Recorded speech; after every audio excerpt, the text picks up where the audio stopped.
Livro Desafiando os Limites da Fé. Autor: Irmão André. Narrado por Valquíria em nosso canal Declarando Vida. Capítulo 9. Os Ventos da Mudança. Quase 20 anos depois de eu ter vivido aquela incrível experiência de cruzar a fronteira da Tchecoslováquia, continuávamos contrabandeando Bíblias para o leste europeu e a Rússia. Deus estava sempre conosco, e posso lhe contar dezenas de episódios em que a providência divina livrou nossas equipes dos olhos atentos dos guardas fronteiriços. Mesmo assim, pensava eu, não seria maravilhoso se pudéssemos fazê-los às claras? Provavelmente 8 milhões de cristãos da União Soviética não tinham Bíblia. Por que eles não podiam ter sua Bíblia se eu tinha muitas, em muitas traduções diferentes? Não era justo.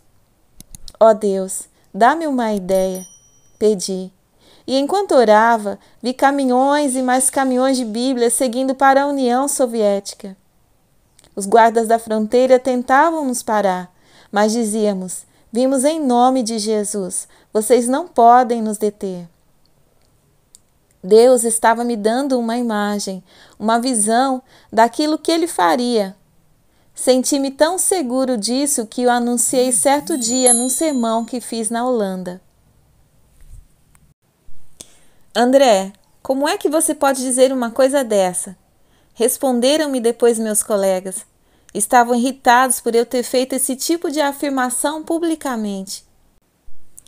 Porque eu vejo isso, respondi. É claro que não tinha a menor ideia de como Deus viabilizaria uma entrega de Bíblias daquela magnitude, mas sabia que de algum modo aconteceria. Naquela época, o Portas Abertas, em parceria com cristãos de todo o mundo, empreendia uma campanha de orações pela União Soviética. A ideia nascera um ano antes, quando um dos nossos diretores regionais me contou uma visão que tivera. Ele disse que Deus queria que o Portas Abertas confiasse no auxílio de Deus para uma remessa de 7 milhões de Bíblias para os soviéticos. Levei a sério suas palavras, pois era um homem de visão. Mas lembrando-me das imensas proporções do projeto Pérola, sabia que 7 milhões era um número tremendo. Sabe o que? Disse eu. Antes de pensar em 7 milhões, oremos durante 7 anos. Foi uma observação um tanto precipitada, mas então ocorreu-nos a todos que um longo período de oração concentrada podia levar ao avanço que esperávamos por trás da cortina de ferro. Então, decidimos estabelecer uma corrente mundial de oração, envolvendo todos os escritórios do Portas Abertas e milhares de nossos amigos e colaboradores. Demos-lhe o nome de 7 anos de oração pela União Soviética. De 1984 a 1990, essas correntes de oração funcionaram ininterruptamente, de modo que as orações subiam até Deus 24 horas por dia, 7 dias por semana. Pedíamos ousadia para os cristãos soviéticos, unidade entre os cristãos de várias igrejas e denominações e receptividade à boa nova entre não cristãos, ateus e muçulmanos. Lembre-se de que naquela época ninguém ainda ouvia falar de Gorbachev nem de Glasnost.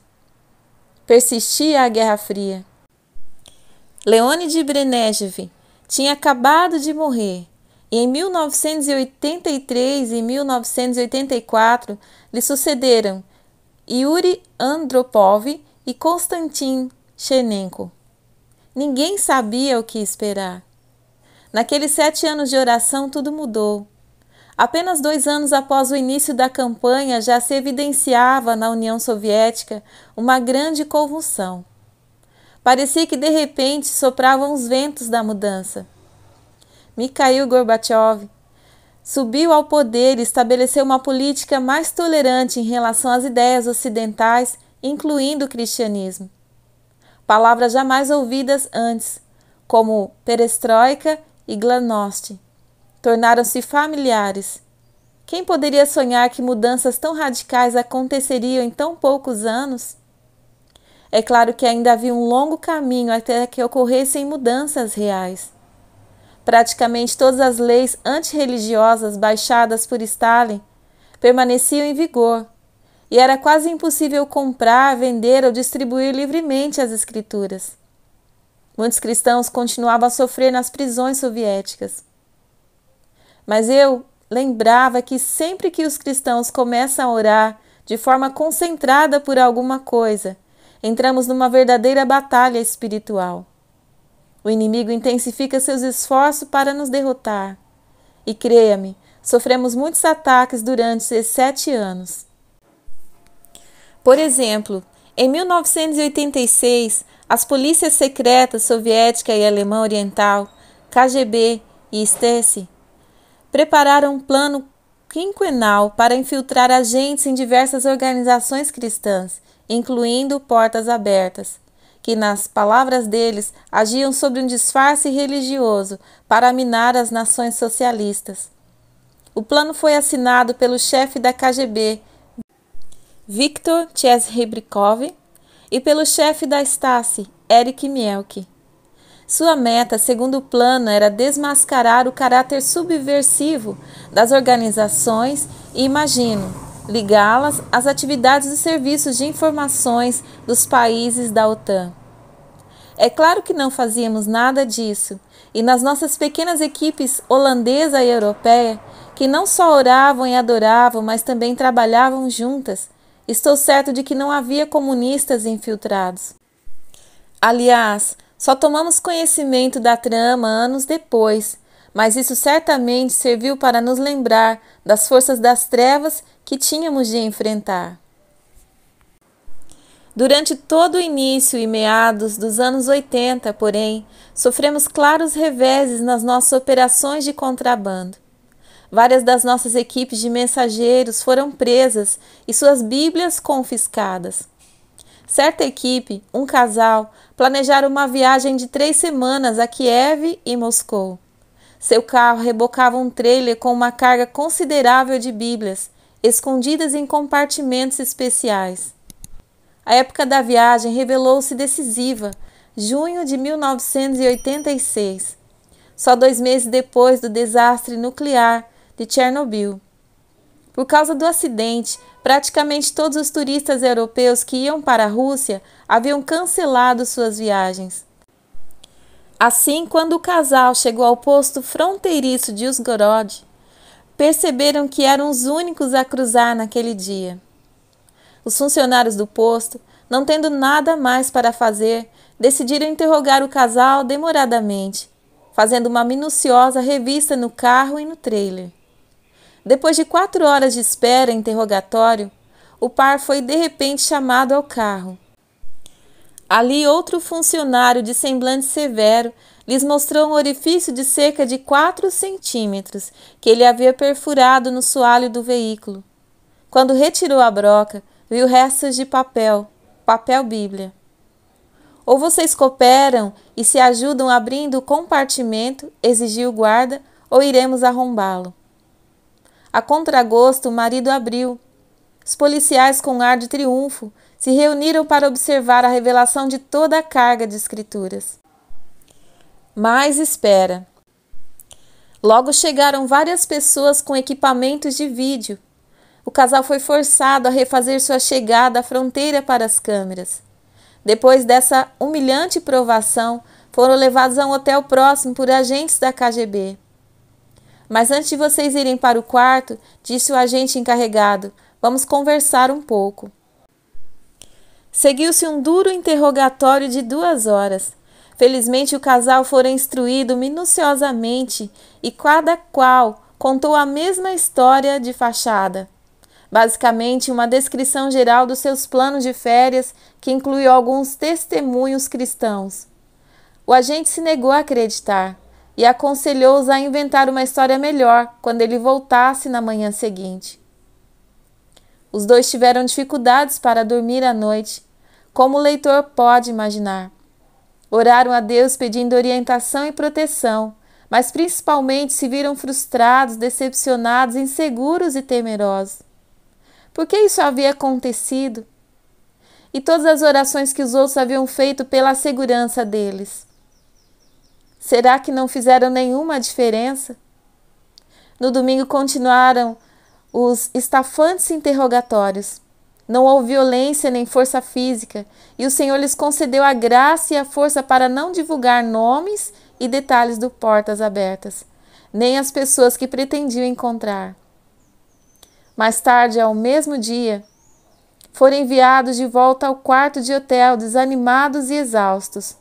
E lá puderam somente orar, aguardar e imaginar o que aconteceria a seguir. Para passar o tempo, decidiram ouvir programas de rádio russos. Então aconteceu algo surpreendente. O som profundo e comovente da música religiosa afro-americana encheu o quarto. A última coisa que se esperaria ouvir nas estações de rádio estatais da Rússia. As palavras da primeira canção eram: ninguém sabe o sofrimento que vi, ninguém senão Jesus. Às vezes me sinto feliz, mas outras vezes tristes.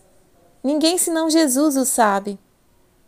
Como era verdadeira aquela canção, e com que perfeição expressava os sentimentos do casal. Naquele mesmo momento sentiram que Deus lhes falava. Por meio daquela canção, ele lhes dizia: eu estou com vocês o tempo todo. Vi sua obediência e isso é o que mais importa. Cuidarei do resto. Lágrimas lhe vieram aos olhos diante do sutil lembrete da presença de Deus.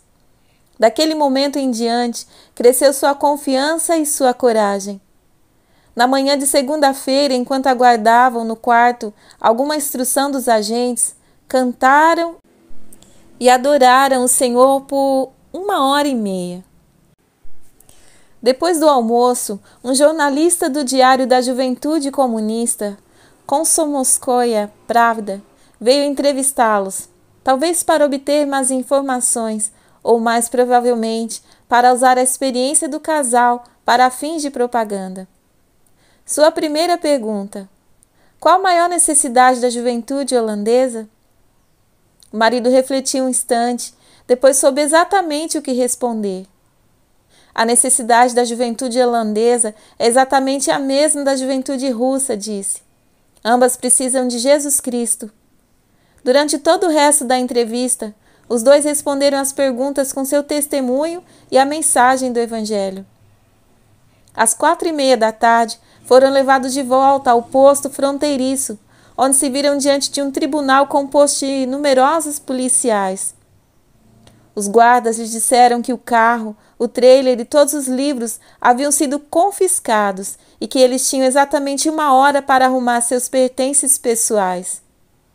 Em meio a insultos e zombarias dos policiais, o casal enfiou suas roupas, alimentos e outros objetos em 10 sacos plásticos, que tiveram de arrastar até o ônibus que os aguardava para levá-los de volta à Tchecoslováquia. Em troca da comida, o motorista do ônibus ajudou-os a comprar passagens do trem noturno com destino a Bratislava, perto da fronteira austríaca. Finalmente chegaram a Viena, onde conversaram emocionados com um colega pelo telefone. Descobriram que mais uma equipe também fora presa noutra fronteira. Aparentemente ocorria algo maior que revistas aleatórias de veículos. Posso dizer com alegria que o casal ainda estava atuante e mais determinado do que nunca a servir a igreja sofredora. Eles me disseram que aqueles 3 dias de humilhação e incômodo nada representaram em comparação com os sofrimentos de muitos cristãos soviéticos nas prisões e campos de trabalho forçado. E a esmagadora maioria das viagens dos nossos mensageiros foi bem sucedida. Ou seja, as Bíblias foram entregues em segurança. Para cada equipe pega, outras 50 entravam sem problemas. Outro colaborador, que também fora preso, ganhou uma nova visão do conjunto mundial dos cristãos ao entregar com sucesso um carregamento de 2.000 Bíblias na Alemanha Oriental. Seu contato, que se recuperava de uma doença, estava fora de casa visitando parentes que moravam ali perto. Assim, não havia ninguém em casa quando a equipe de mensageiros chegou para combinar a entrega. No dia seguinte, a equipe voltou e foi recebida pela filha do contato, uma moça então na casa dos 20 anos. Entrem, disse ela. Estávamos esperando vocês. Passamos o final de semana fora, para que o pai pudesse descansar e mudar um pouco de ritmo. Mas às 2 da tarde o Senhor nos mandou voltar para casa. Chegamos a 30 minutos. Com carinho e ternura nos olhos, o agradecido contato começou a explicar como chegar ao ponto de encontro para a entrega das Bíblias. Meu colega percebeu imediatamente que seu amigo não se dera conta ainda de que a carga era grande demais para uma entrega em uma viagem única. Seria necessário um carro para levar as caixas de Bíblias da grande van até o local de depósito. Irmão, irrompeu ele, nós teríamos de fazer 3 viagens. Ele o disse com relutância, como se seu contato fosse recusar uma entrega em 3 dias por causa do risco maior. Mas, ao contrário, os olhos dos homens faiscaram. Fantástico! Exclamou. A entrega transcorreu sem nenhum problema. Ao final da 3ª viagem, a equipe já se preparava para ir embora, quando o contato lhes disse essas notáveis palavras. Quando vocês voltarem para casa, peço que diga a todos os cristãos que se sacrificaram para nos fornecer essas escrituras, que todos nós pertencemos a um único círculo de amor. Como não podemos ir até eles para dizer pessoalmente nosso muito obrigado, o Senhor Jesus o fará em nosso nome, fechando assim o círculo por nós. Entre mentes, na continuação da nossa campanha centenária de orações, acabei conhecendo um importante empresário holandês, que, segundo me informei, fazia algum tipo de trabalho na Rússia. Já o conhecia de nome havia anos, por meio do seu irmão mais jovem, que naquela época trabalhava na Sociedade Bíblica Holandesa. Finalmente entrei em contato com ele, pensando que pudesse nos ajudar a montar um negócio de transporte ou importação na Rússia, para que usássemos nas entregas de Bíblias. Eu ainda tentava achar formas de penetrar furtivamente na cortina de ferro. Ele me explicou que não tinha nenhum negócio na Rússia, mas apenas viajava até lá em missões não oficiais. Conhecendo mais a fundo esse homem, fascinante, também um cristão devotado, percebi que ele era na verdade uma espécie de diplomata autônomo.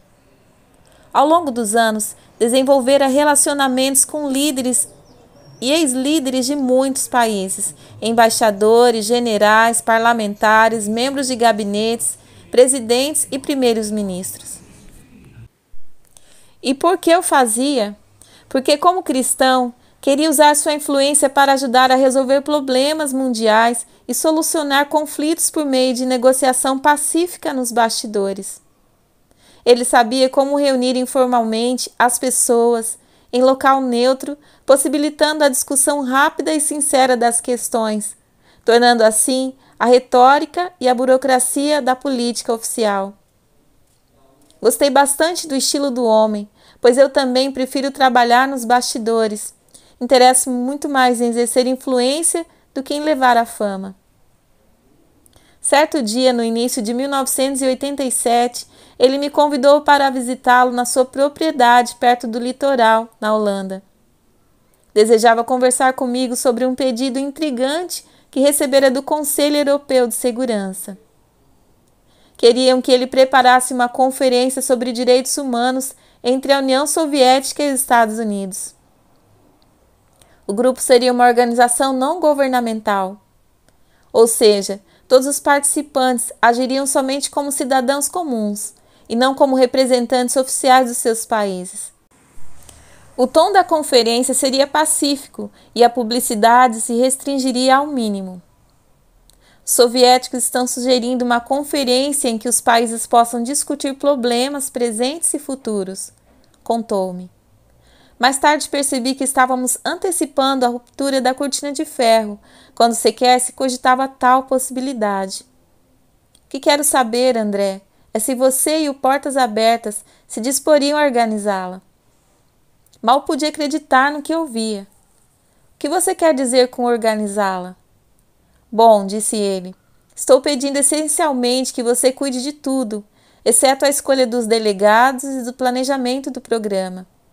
Você poderia coordenar toda a logística, local da conferência, alimentação, hospedagem, transporte e segurança para todos os convidados, além de quaisquer outros detalhes necessários. E ainda seria o representante da Holanda na conferência. Que tal?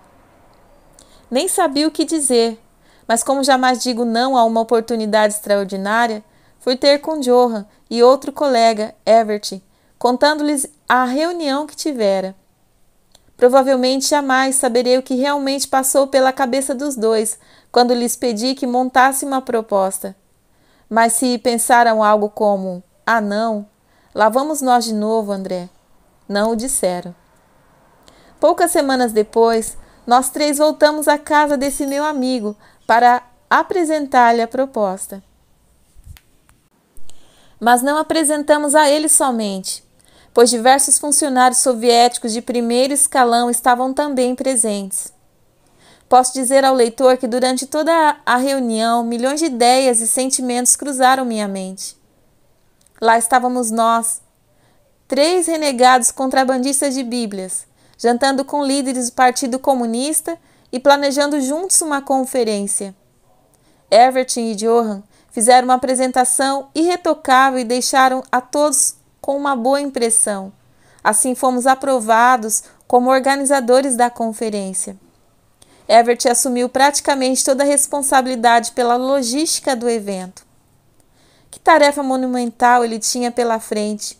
Que trabalho excepcional realizou, cuidando de inúmeros detalhes e pormenores da organização. O evento afinal aconteceu entre 4 a 6 de janeiro de 1988, no Centro Cristão de Conferência de Burg, na província holandesa da Zelândia. Demos ao encontro o título de Conferência sobre Direitos Humanos e Cooperação Internacional. Fiquei pasmo diante da lista de participantes importantes, principalmente da União Soviética e dos Estados Unidos, mas também de vários países da Europa Oriental e Ocidental. Havia no total cerca de 50 pessoas. Líderes políticos, conservadores e liberais, líderes religiosos, protestantes, católicos e ortodoxos, além de uma variedade de acadêmicos e especialistas em questões internacionais.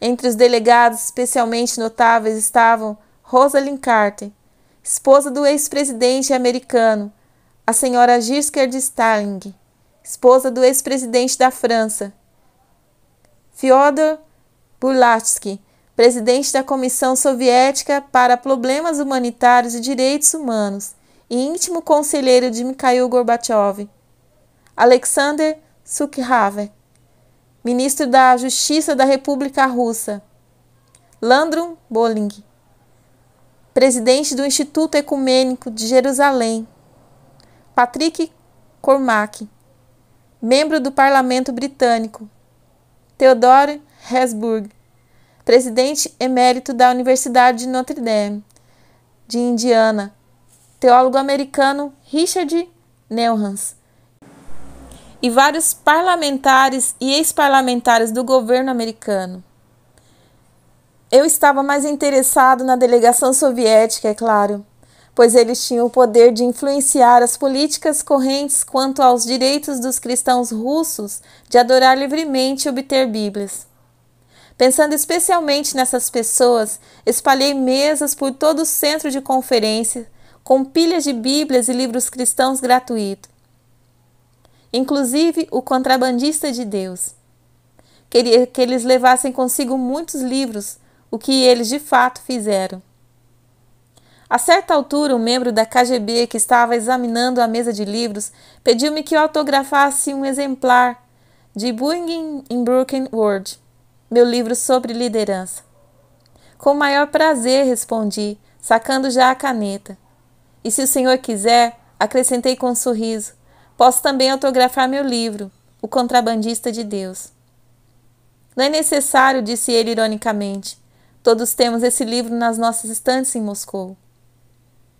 Durante toda a conferência, não consegui parar de pensar em duas coisas: a grande necessidade de Bíblias russas e a lista que carregávamos conosco de 400 prisioneiros, muitos deles cristãos, que ainda penavam nos campos de trabalho forçado e instituições psiquiátricas soviéticas. Eu e muitos outros delegados ocidentais estávamos determinados a discutir as duas questões com os representantes soviéticos. Mas como? E o que eu lhes diria? Certa noite, no jantar, conversávamos eu e o Dr. Burlatsky sobre nosso passado e sobre liberdade religiosa. E ele disse algo que pensei jamais que ouviria de um líder do Partido Comunista. Ah, se pudéssemos voltar à simplicidade da fé, como a vemos em Moisés e Jesus. Isso era muito verdadeiro, não só para a União Soviética, mas para cada nação. Naquele momento, creio que o Senhor confirmou no meu coração uma ideia extravagante que eu já vinha ruminando havia algum tempo. Por que não oferecer à Igreja Ortodoxa Russa um presente oficial de 1 milhão de Bíblias? Afinal de contas, eu vinha ponderando uma passagem de Salmos que dizia: para sempre, ó Senhor, está firmada a tua palavra no céu. Isso é verdade mesmo, então ocorreu-me que a Bíblia deveria também estar para sempre disponível na terra. E que melhor oportunidade que aquela? Pois 1988 era o ano em que a Igreja Ortodoxa Russa celebrava seu 1000º aniversário. Lembro-me de uma viagem que fiz à União Soviética em 1967, ocasião em que um sacerdote ortodoxo russo veio ter comigo e disse: por que vocês sempre dão suas Bíblias aos batistas? Nós também precisamos de Bíblias. Fiquei sem resposta. Havíamos desprezado essa possibilidade. Os ortodoxos têm muitos mártires e muitos crentes corajosos. Alguns deles adoravam como pregadores batistas nos mesmos campos de prisioneiros. Do mesmo modo, tenho um amigo jesuíta americano que sempre quis ser missionário na Sibéria. Acabou visitando a Rússia, pregou o evangelho e foi preso. Passou seus primeiros anos em confinamento solitário em Moscou e depois 19 anos na Gulags, na Sibéria, onde mais. No final foi solto em troca de 2 espiões russos que os americanos capturaram em Nova York. Quando falei com ele depois da sua libertação, a primeira coisa que ele me disse foi: André, naqueles 25 anos, não fiquei doente nem um dia sequer. Claramente o irmão católico viveu ali sob proteção divina. Sua experiência lembrou-me de que as necessidades da igreja sofredora se estendem também aos membros da igreja oficial. Então, a certa altura da conferência, ergui-me e disse: quero fazer um pequeno discurso. Todos me olharam e admito que estava nervoso. E oferecer-me para fazer algo que jamais se fizera em toda a história da Rússia. A Bíblia já era proibida mesmo antes da Revolução Bolchevique. E desde então, quase todas as Bíblias descobertas pelas autoridades haviam sido destruídas. Como poderia eu fazer tal oferta naquele momento? Não sei, mas acreditava que Deus queria que eu fizesse. Também sentia o mesmo no ar. Seria difícil a recusa para a igreja ou o governo russo. Fiz no íntimo uma oração silenciosa e decidi começar com uma história. Contei-lhes minha visita ao quartel-general dos guerrilheiros da SWAPO, em Angola. A visita que relatei no capítulo 5 deste livro. E a conversa que tive ali com o líder marxista sobre colocar uma Bíblia na sua mesa, junto ao busto de Lenin. Repeti a mesma afirmação que fiz ao líder guerrilheiro, de que nação nenhuma pode ser feliz se seu povo é forçado a viver sobre um sistema político ou religioso que eles não escolheram. O mesmo valia para o povo soviético, disse eu. Eles jamais poderiam ser felizes se não tivessem acesso à alternativa ao comunismo. Jesus Cristo. Todos os presentes sabiam que eu era um contrabandista de Bíblias. Quero dizer, em cada mesa de livros que eu montara, havia pilhas de exemplares de O Contrabandista de Deus, além de outros livros meus, e eu não escondi o fato de eu me dedicar totalmente à distribuição de Bíblias na Rússia. E eu vou continuar a levar Bíblias à Rússia por quaisquer meios possíveis, continuei, até que todos da igreja tenham a sua, até que cada aluno das escolas tenha uma Bíblia, e até que a Bíblia esteja à venda em todas as livrarias, para que as pessoas possam simplesmente entrar e comprar a palavra de Deus. Enquanto falava essas palavras, que devem ter soado ultrajantes, os soviéticos presentes no auditório da conferência se mantiveram calados. Mas depois de chegar a tanto, não havia mais volta. Portanto, para começar, ofereço agora um presente de 1 milhão de Bíblias à Igreja Ortodoxa Russa. Pronto, havia falado afinal. Devo confessar que não havia discutido a questão com o meu conselho de diretores, pois eles provavelmente teriam votado contra a ideia. Às vezes há coisas que você precisa fazer quando Deus o manda fazer, deixando que Ele mesmo cuide das consequências. Falei também sobre os 400 prisioneiros e insisti com os líderes soviéticos em que todos fossem soltos incondicionalmente. Enquanto houver um só prisioneiro na Rússia, pela fé em Jesus, disse eu, então eu não sou livre. Não vamos parar quando apenas a maioria dos prisioneiros estiver livre, e o Portas Abertas não vai parar depois da distribuição de apenas uma grande quantidade de Bíblias. Não, continuaremos até que todo prisioneiro tenha sido libertado, e até que todos que queiram uma Bíblia tenham acesso a ela. É claro que não fui o único a falar sobre os prisioneiros. Outro delegado mais tarde fez um apelo eloquente e depois entregou a lista completa de prisioneiros cristãos ao ministro da Justiça. Depois do meu discurso veio o intervalo. Quando todos se levantaram e caminhávamos até a mesa onde o café estava servido, um senhor bem apessoado veio ter comigo. André, falou, até gosto de você, mas não gostei do seu discurso. Olhei para o seu crachá, era Marian Dobrosielski, alto funcionário do governo polonês, que na época estava ainda sob controle comunista. Responda-me uma pergunta, continuou. Se eu entrasse em um dos seus edifícios e em cada mesa visse uma Bíblia, será que você me deixaria colocar uma estátua de Lenin ao lado dela? Era outra dessas situações em que você não tem tempo para orar. Porém, naquele átimo, enquanto ele me olhava ávido por uma resposta, Deus me revelou algo incrível. Se as pessoas têm acesso à Bíblia, e se verdadeiramente baseiam nela sua vida, então deixem Lenin entrar. Ele virá de qualquer maneira, ou senão alguém como ele. Deixe vir a tentação, deixe vir o pecado, deixe vir qualquer coisa. Se a minha vida está firmada, fundada na palavra de Deus, então em Cristo sou mais que conquistador. Sim, respondi, eu deixaria que você o fizesse. Na mesma hora seu rosto se aliviou num sorriso, e ele apertou minha mão calorosamente. Agora somos amigos de verdade, disse ele. E daquele dia em diante nos mantivemos em contato um com o outro. A conferência terminou com uma recepção oficial no Ministério do Estado de Raia. A reação à minha oferta fora, em geral, positiva, embora eu só tenha vindo a saber a resposta oficial meses depois.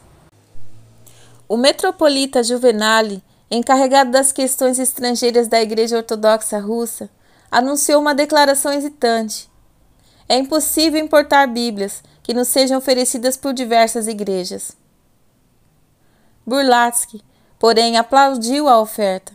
Não vejo absolutamente nenhum problema, disse ele mais tarde numa entrevista à imprensa.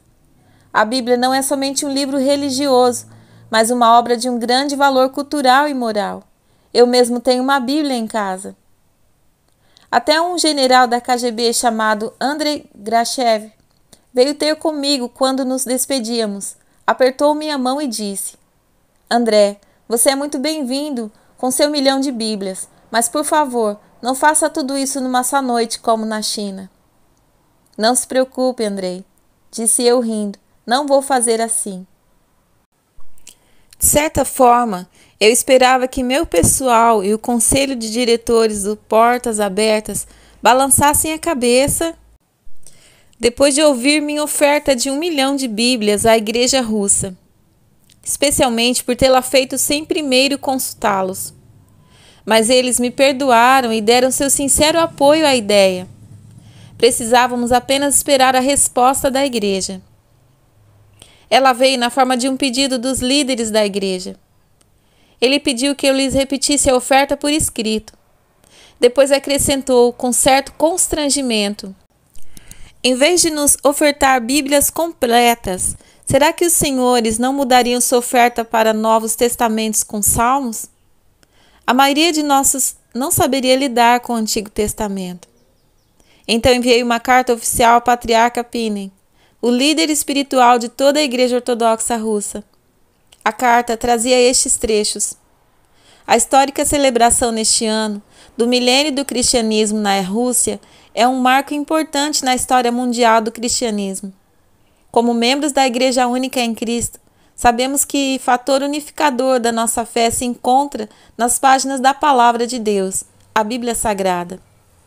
Em conformidade com o espírito de celebração do milênio e com o nosso desejo no Ocidente de unirmos a vocês nesse momento histórico, tenho o privilégio e a honra de representar muitas organizações cristãs nessa oferta à Igreja Ortodoxa Russa, de um presente de 1 milhão de Novos Testamentos com Salmos, a ser entregue durante o ano de 1988. Infelizmente, ficamos sem resposta por algum tempo, e nossa expectativa otimista foi substituída pela inquietação, depois angústia.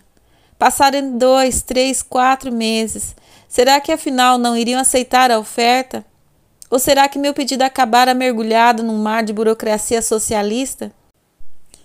Despachei várias outras cartas à igreja e a um representante soviético na conferência que trabalhava para o Conselho de Problemas Religiosos, e nada.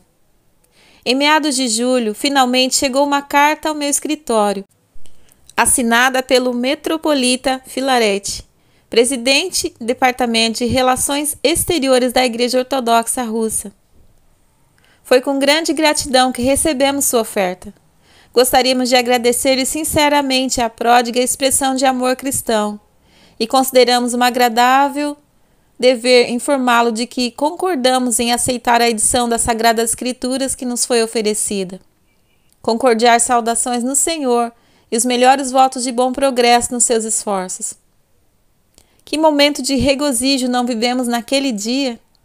Assim como o Projeto Pérola havia feito história na China, com a entrega de 1 milhão de Bíblias, o mesmo estava prestes a repetir-se na Rússia. Empolgado, enviei uma carta de confirmação.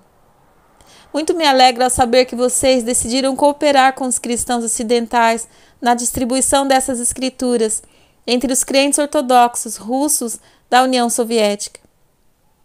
Estamos já preparando a impressão dos primeiros 100 mil Novos Testamentos e prevemos a entrega antes do Natal. Muito me agradaria se o Senhor pudesse arranjar o encontro entre nós quando da entrega da primeira remessa. 1 milhão de Novos Testamentos, 100 mil por vez, inundando a Rússia e de forma aberta, oficial até.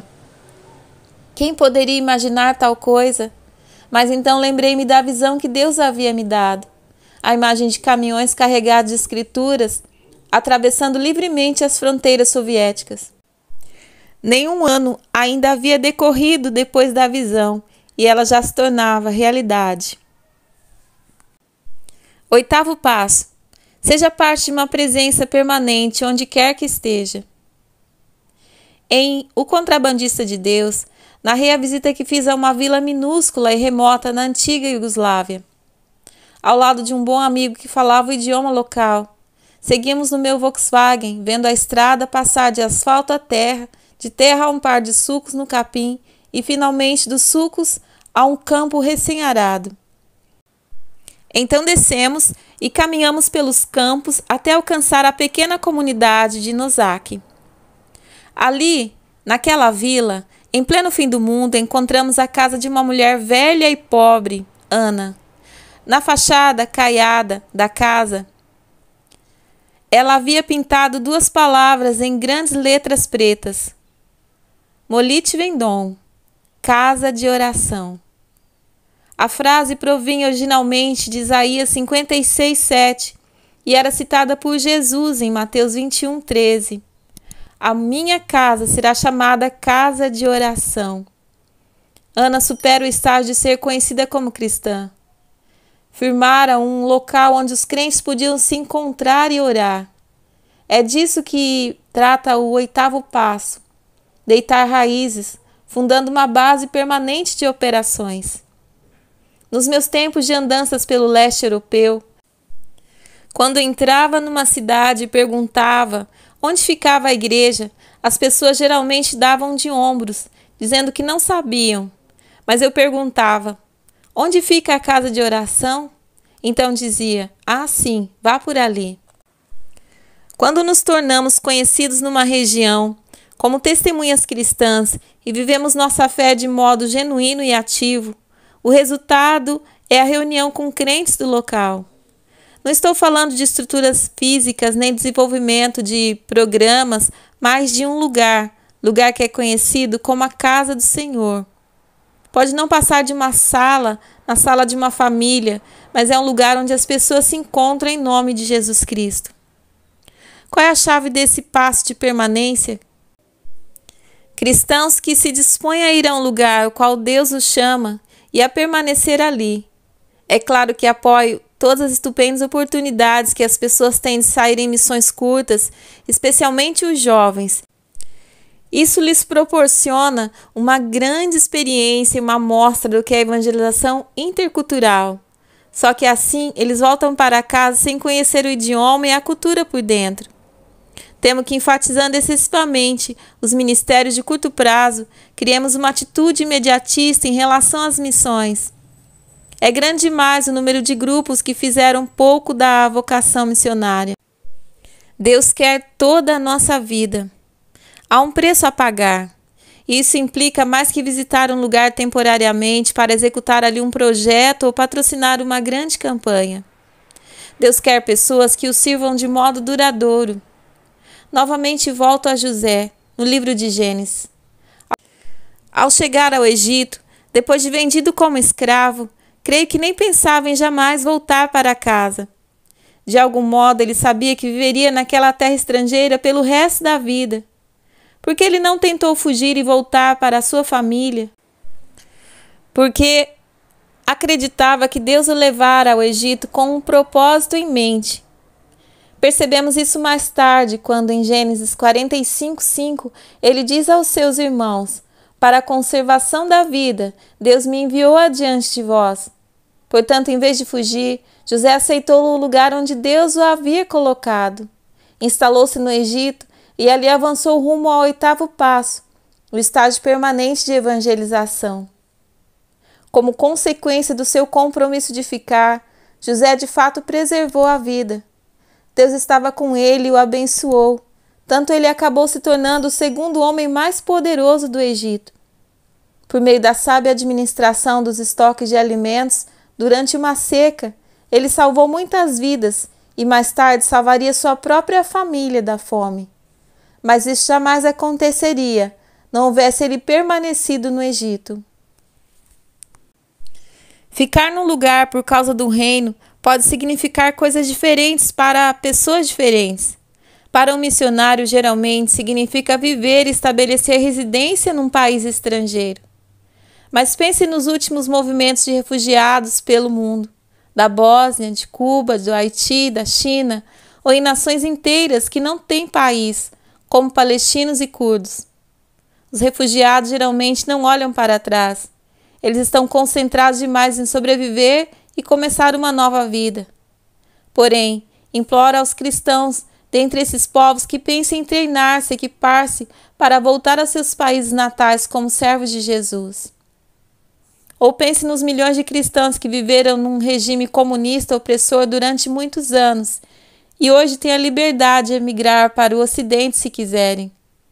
compreende seu desejo de ter uma vida melhor, de deixar uma terra de pobreza e partir para uma terra de oportunidades. Mas ainda oro de todo o coração para que eles prefiram ficar, ou então buscar treinamento bíblico e depois voltar, usando sua recém-adquirida liberdade para construir o reino de Deus, bem onde estão. Ou que dizer dos famosos dissidentes da Rússia e outros regimes repressores? Muitos deles tinham uma tremenda influência sobre a igreja e mesmo sobre a sociedade como um todo enquanto estavam na prisão. Mas o que lhes aconteceu quando foram libertados? Alexander Solzhenitsyn mudou-se para os Estados Unidos, ficou milionário, fez alguns bons discursos enquanto as pessoas ainda o ouviam e depois perdeu a influência. Fico feliz por ele ter voltado à Rússia, mas temo que sua oportunidade de fazer ali uma real diferença já tenha passado. Sempre encorajei prisioneiros cristãos recém-libertados a não emigrar, nem viajar muito pelo Ocidente, mas a ponderar como Deus poderia usá-los ainda mais eficazmente na sua terra natal. A queda do comunismo foi uma coisa boa, mas somente revelou como são grandes as demandas espirituais nessas nações. Quem poderia estar mais bem aparelhado para tomar a iniciativa de atender essas demandas do que um líder cristão que conhece o povo e a língua e que já sofreu pela sua fé? Fundar uma igreja num país fechado não é fácil. A sede da igreja e aqueles que a frequentam provavelmente serão alvo de perseguição do governo ou de algum outro grupo. Eles podem incendiar o edifício, matar o pastor, pressionar os jovens e muito mais. Perseguição e sofrimento muito provavelmente farão parte da rotina. Mas pelo menos no local estará funcionando uma casa do Senhor. O movimento de igrejas domésticas na China é provavelmente o maior movimento do Espírito Santo desde Pentecostes. Estimativas conservadoras apontam um número de cerca de 60 milhões de crentes que se reúnem em igrejas domésticas na China.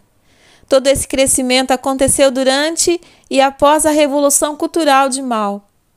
Essas igrejas não têm denominações, nem edifícios, nem sacerdotes ordenados, nem diretores musicais, nem evangelizadores televisivos. E ainda assim prosperam, pois cristãos devotados se determinaram a firmar uma casa de oração onde os crentes pudessem se reunir regularmente. Se você gostou da leitura desse livro, deixe aí seu comentário, seu like, se inscreva em nosso canal e compartilhe com outras pessoas. Muito obrigado por sua presença aqui no nosso canal Declarando Vida. Deus abençoe você. Um beijo em seu coração.